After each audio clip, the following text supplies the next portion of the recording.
આજે ફરી એકવાર આ વિડીયોની શરૂઆત તત્કાલીન વડાપ્રધાન અટલ બિહારી વાજપેયીના વાક્યથી કરવી છે। તેમણે એક વખત કહ્યું હતું કે આપણે મિત્રો બદલી શકીએ છીએ પરંતુ પડોશીઓ નથી બદલી શકતા। ભારત સામે તેના જ પડોશીઓ બાંગ્લાદેશ, પાકિસ્તાન અને ચાઇનાનું એક ધ્રુવ ભારતની વિરુદ્ધમાં અસ્તિત્વમાં આવી રહ્યું છે। થોડાક સમય પહેલા જ બાંગ્લાદેશની વચગાળાની સરકારના વડા મોહમ્મદ યુનુસ જ્યારે ચીનની મુલાકાતે ગયા ત્યારે તેમણે એવું કહ્યું હતું કે ઉત્તર પૂર્વીય ભારતનો જે ભાગ છે તે લેન્ડલોક છે અને માત્ર બાંગ્લાદેશ જ તેનું ગાર્ડિયન છે, માટે ત્યાં ચાઇનીઝ ઇકોનોમીનો ફેલાવો થવો જોઈએ। મોહમ્મદ યુનુસના બફાટ પછી ભારતે બાંગ્લાદેશને હવે છઠ્ઠીનું દૂધ યાદ અપાવવાનું નક્કી કર્યું છે। બાંગ્લાદેશમાં 2024 ઓગસ્ટ મહિનાથી જ્યારથી સત્તા પલટો થયો છે તે પછી એક ભારત વિરોધી સરકાર અસ્તિત્વમાં આવી છે। જો કે હવે ભારતે કેટલાક એવા પગલાં લીધા છે જેનાથી બાંગ્લાદેશને ભારે પડી શકે છે। તો સૌપ્રથમ આપણે સમજીએ નોર્થ ઇસ્ટર્ન ઇન્ડિયાની ભૂગોળ અને બાંગ્લાદેશની પણ ભૂગોળ। તો આ તમે જોઈ રહ્યા છો ગૂગલ મેપ, બરાબર? આ છે બાંગ્લાદેશ અને આ છે north eastern India. North eastern ઇન્ડિયામાં જમીની રસ્તે જવા માટે માત્ર એક જ કોરિડોર છે, તેનું નામ છે સિલિગુરી કોરિડોર, જે બંગાળ થઈને જાય છે અને એને ચિકન નેક કોરિડોર પણ કહેવામાં આવે છે। અને ઘણી વખત આપણે બાંગ્લાદેશ અને ચાઇના એવા સપના પણ જોતા રહેતા હોય છે કે જે વખતે આપણે એ લોકો સિલિગુરી કોરિડોરને બ્લોક કરી નાખે તો આખું નોર્થ ઇસ્ટર્ન ઇન્ડિયા એમનું થઈ જાય, પરંતુ હવે એમનું સપનું જ રહી જશે। ભારત સરકારે હવે બાંગ્લાદેશની વિરુદ્ધમાં જે બે પગલાં લીધા છે એના વિશે માહિતી મેળવીએ તો પહેલું પગલું ભારત સરકારે એવું લીધું છે કે ઉત્તર પૂર્વીય ભારતમાં જે પણ બાંગ્લાદેશી પ્રોડક્ટ્સની નિકાસ થાય છે તેની પર પ્રતિબંધ મૂકી દો। આ માટે directorate general of foreign trade કે જે મિનિસ્ટ્રી ઓફ કોમર્સમાં આવે છે તેણે એક નોટિફિકેશન બહાર પાડ્યું છે। ભારતે તે માટે બંગાળ, આસામ, મેઘાલય, ત્રિપુરા અને મિઝોરમમાં જેટલી પણ ચેકપોસ્ટ છે ત્યાં એક્સપોર્ટ બેન મૂકી દીધો છે। હવે તમને આશ્ચર્ય થશે કે આ જેટલા પણ સરહદી રાજ્યો છે જેમની સરહદ બાંગ્લાદેશ સાથે અડે છે, જેમ કે પશ્ચિમ બંગાળ છે, આસામ છે, મેઘાલય છે, ત્રિપુરા છે અને મિઝોરમ છે, ત્યાં ઘણા સ્થળે ઇન્ટિગ્રેટેડ ચેકપોસ્ટ આવેલી હોય છે અને ત્યાંથી માલ સામાનનું આવાગમન થતું હોય છે। તો હવે ભારતે એવું નક્કી કર્યું છે કે આ ઇન્ટિગ્રેટેડ ચેકપોસ્ટ પરથી બાંગ્લાદેશનો જે માલ છે એ નોર્થ ઇસ્ટર્ન ઇન્ડિયામાં નહીં પહોંચી શકે, એક્સપોર્ટ બેન્ડ મૂકી દીધો છે। તેનાથી બાંગ્લાદેશની જે પ્રોડક્ટ જેમ કે readymade garment, wooden furniture, plastic અને PVC finish good, fruit flavoured અને carbonated drinks, baked snacks, chips, confectionery item અને કોટન યાર્ન બાંગ્લાદેશ આ રાજ્યોની આઈસીપી પરથી આપણા ત્યાં નહીં મોકલી શકે।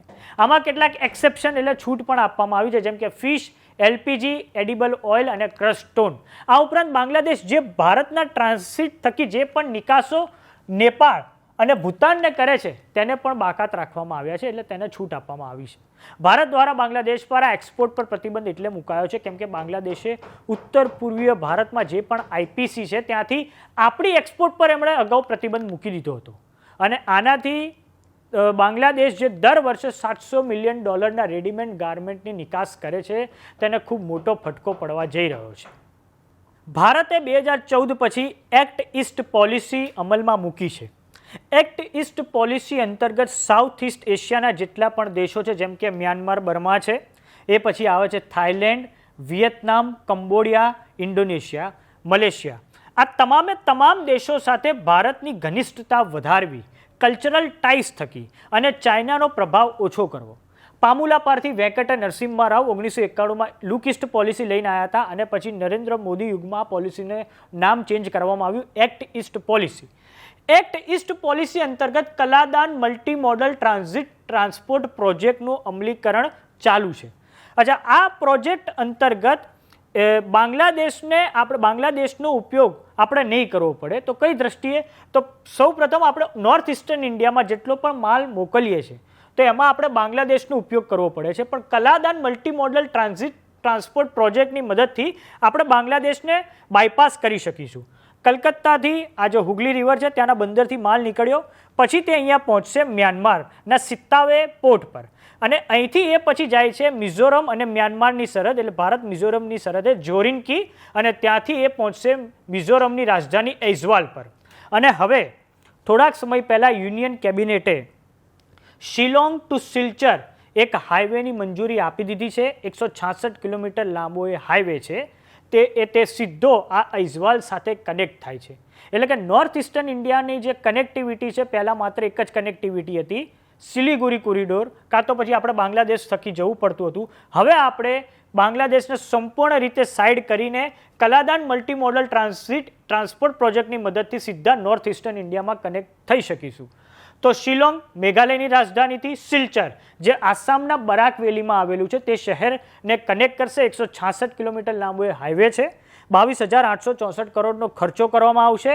સાથે જ આસામની જે બરાક વેલી છે અને નોર્થ ઇસ્ટર્ન ઇન્ડિયામાં જ્યાં પણ ઇન્ફ્રાસ્ટ્રક્ચરનો વિકાસ થોડો ઊણો છે, એટલે થોડો ઓછો છે, એનો પણ જબરજસ્ત વિકાસ કરવામાં આવશે. કેમ કે જેવો જ ઇન્ફ્રાસ્ટ્રક્ચરનો વિકાસ થાય છે એ પ્રદેશોમાં ઇન્વેસ્ટમેન્ટ આવે છે, ઇન્વેસ્ટમેન્ટ થકી ઇન્ડસ્ટ્રી હોય છે અને ટુરિસ્ટ ડેસ્ટિનેશન તરીકે પણ હવે વિકાસ થઈ રહ્યો છે. માટે 100% આ કલાદાન મલ્ટીમોડલ ટ્રાન્ઝિટ ટ્રાન્સપોર્ટ પ્રોજેક્ટની મદદથી બાંગ્લાદેશને છઠ્ઠીનું દૂધ યાદ આવી જશે. તો કેવો લાગ્યો અમારો વિડીયો અમને કોમેન્ટ બોક્સમાં લખીને જરૂર જણાવો. જો તમે અમને યુટ્યુબ પર જોઈ રહ્યા તો સબસ્ક્રાઇબ કરો. જો તમે અમને ઇન્સ્ટાગ્રામ અને ફેસબુક પર જોઈ રહ્યા તો ફોલો કરો. નમસ્કાર.